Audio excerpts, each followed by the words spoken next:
Hi, I'm Linda Finaris, host of the B2B Brand180 podcast and CEO of Millennium Agency, where you will learn the latest tips on how to grow your business with marketing. Today, I'm excited to bring in Senthilkumar. He's the founder of SEO with Senthil. He uses this 5-step Jumpstart SEO system, which he's going to talk about. And he is going to talk about how he's ranked for 100 plus keywords on Google page #1 and made over $1 million in revenue in his business and art studio, which he has now sold. So great to have you here. Thank you for coming on today, Sen. Hi, Linda. Thank you for having me. Absolutely. Did I miss anything about you? Happy to have you chime in if there's anything else you might want to add. Well, you shared my key achievement, which was my printing company and art studio, which I made over $1 million in revenue using SEO and word of mouth alone. So I didn't use any other marketing strategy. Excellent. All right. Fantastic. So today we're going to talk about SEO because we do know that a lot of business owners don't really know much about SEO or don't know exactly how to improve their search engine rankings, particularly today with a lot of additional traffic on the internet. It's becoming more and more cluttered. So let's get started. So I'll have you ask this real simple question. Why is ranking, on the top Google pages so important? Because you get targeted traffic looking for information related to the products or services that you sell.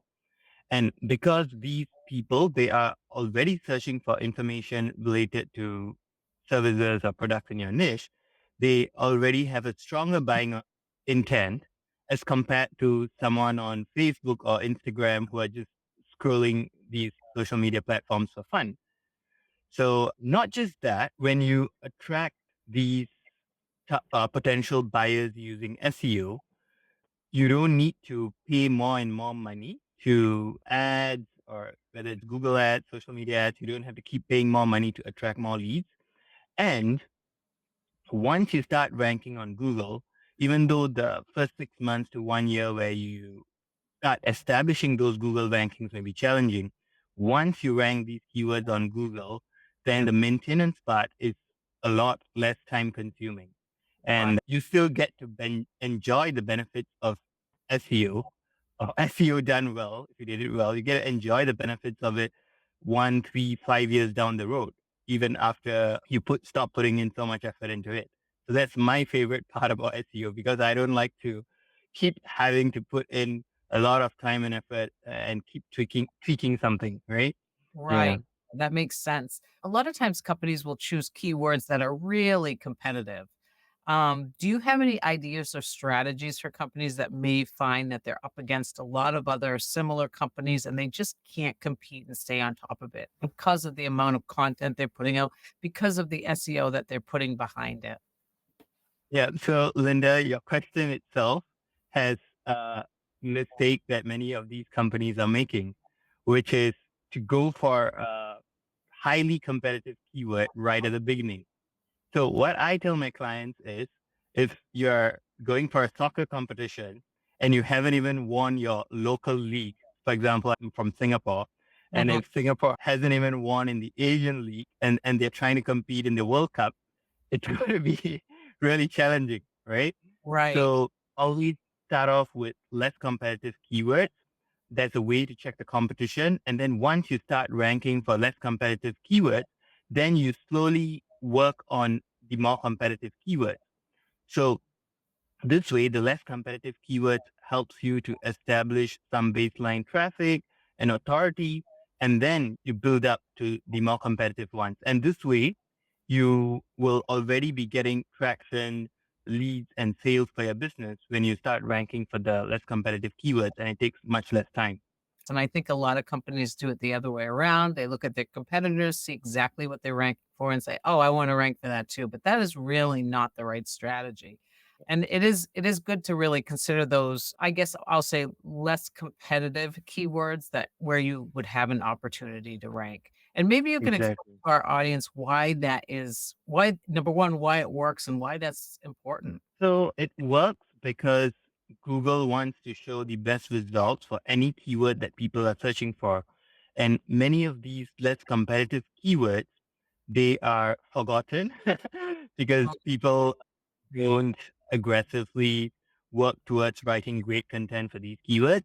So Mhm. if you spot that keyword and say, hey, this is a keyword that has less competition and that I can work on writing an article around, Right. then it meets the needs of the person searching for that keyword. Yep. So it's a lot faster to bring in these people onto your website. So, what do you think the first step is for businesses, and what should they be taking advantage of in order to rank for their either their website or their page? What is the number one key step they should do? The number one key step for any business to start ranking on Google page one is to understand SEO fundamentals. So what do I mean by that? They need to put themselves in the shoes of Google and think, what, how does Google make money? So if you ask yourself that question, Google makes money through Google advertising. Mhm. And if Google wants to make more money through Google advertising, Google needs more people searching on Google.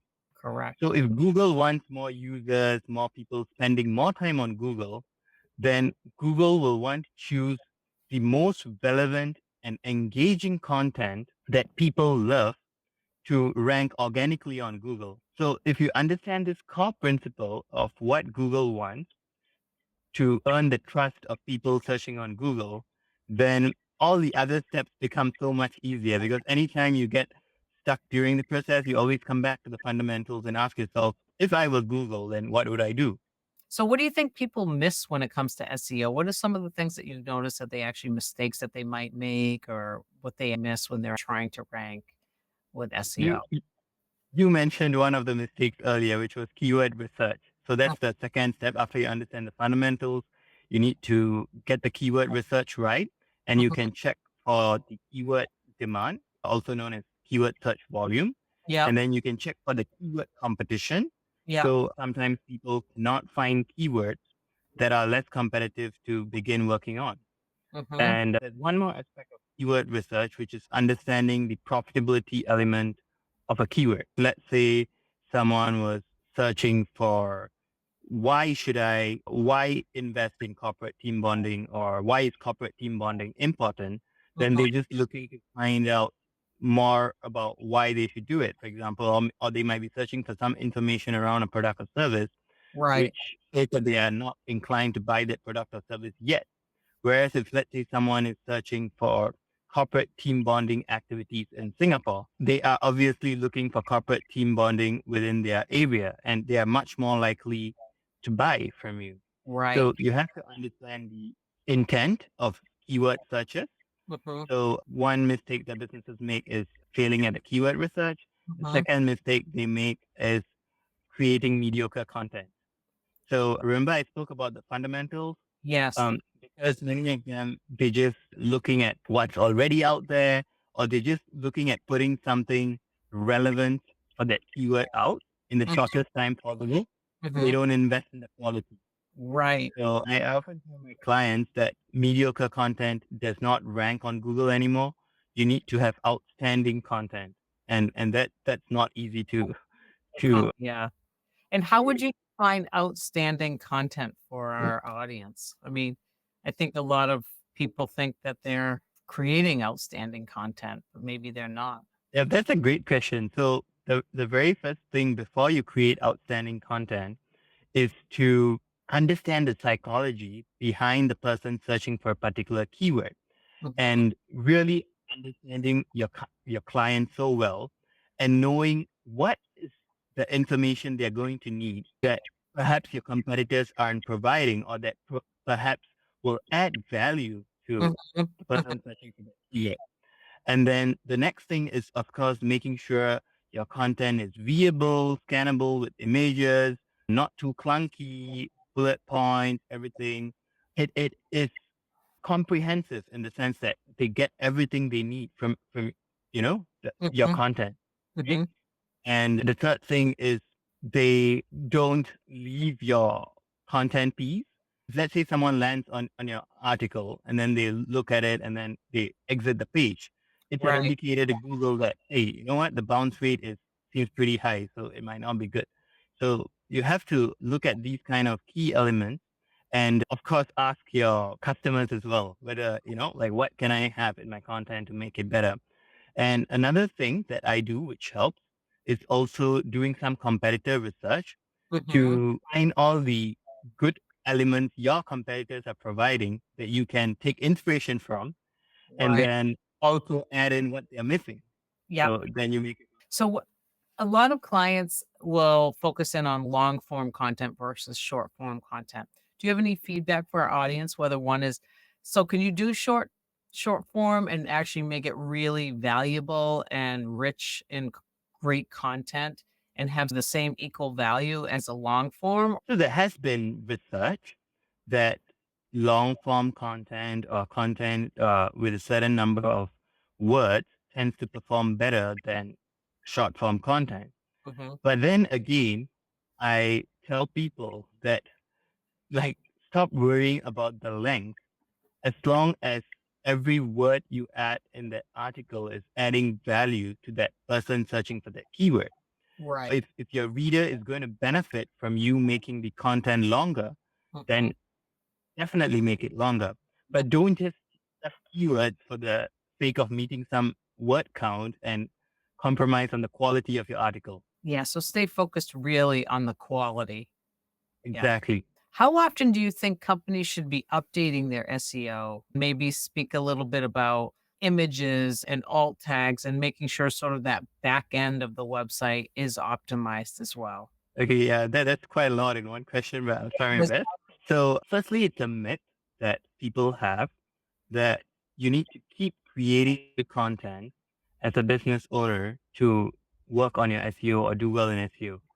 Because unless you are a media business, like where, you need to write blogs all the time for Mhm. SEO, and if you're running a small business, you only need to write a small batch of content.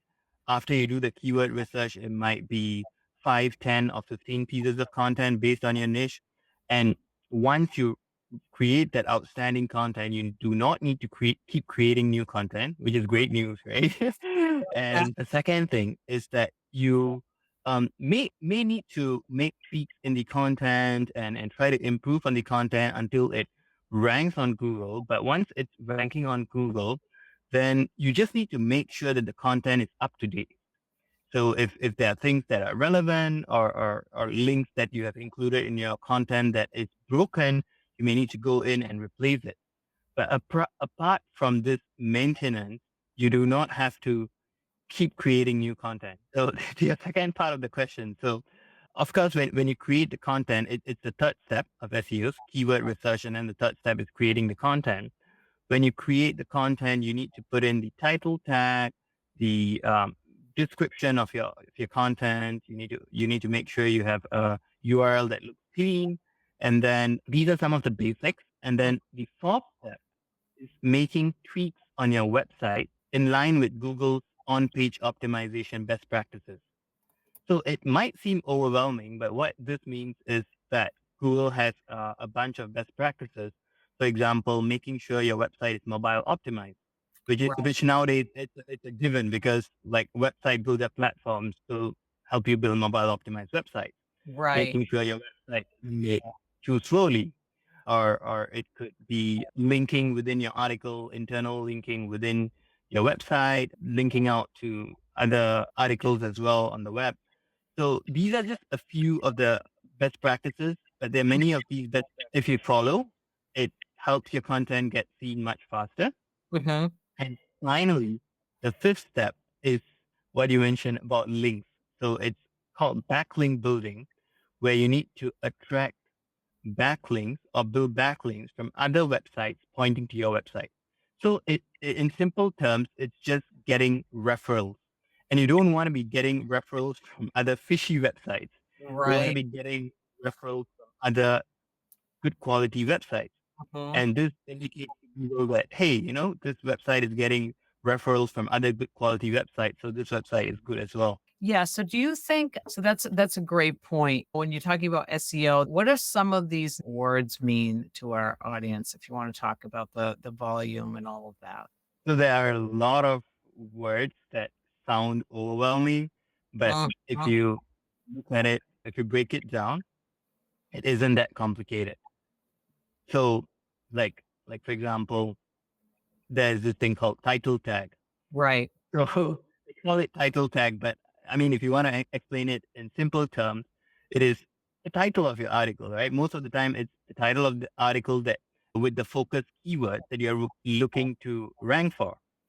So, what are the terms? Search volume means it's how many people are searching for a keyword.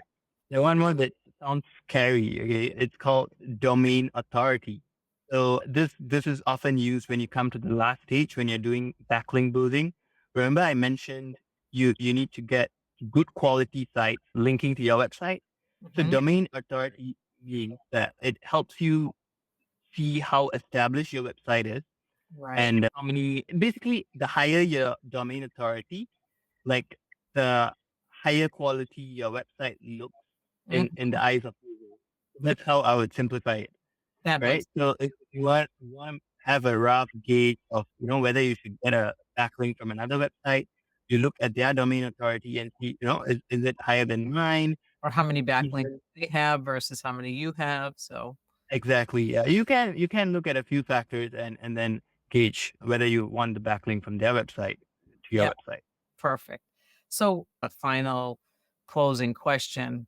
What would be some great takeaways for the audience other than what we covered today? I think the biggest takeaway is that not enough people realize that there are actually some keywords that they could be ranking for that aren't competitive, that even their competitors are not working on. Mhm. So because of this, people think, oh, SEO is too much effort. And there are even people who put in effort to creating blog content without even doing the keyword research. And they Right. just had to do one step before that, which is the keyword research and then write the content. But because they don't do that second step, then they are missing out on potential traffic so many years down the road. That's a great point. Awesome. Well, I thank you for sharing all the information on SEO. I would love for you to tell our audience how they can get in touch with you. So they can go to my website, SEO with Senthil, Senthil.com. And on my website, I have this 5-step SEO checklist. It's a very, very detailed checklist of how I rank for hundreds of keywords on Google page one and how they can too. So if they want to get started, they can just go to the website and download my 5-step checklist. Fantastic.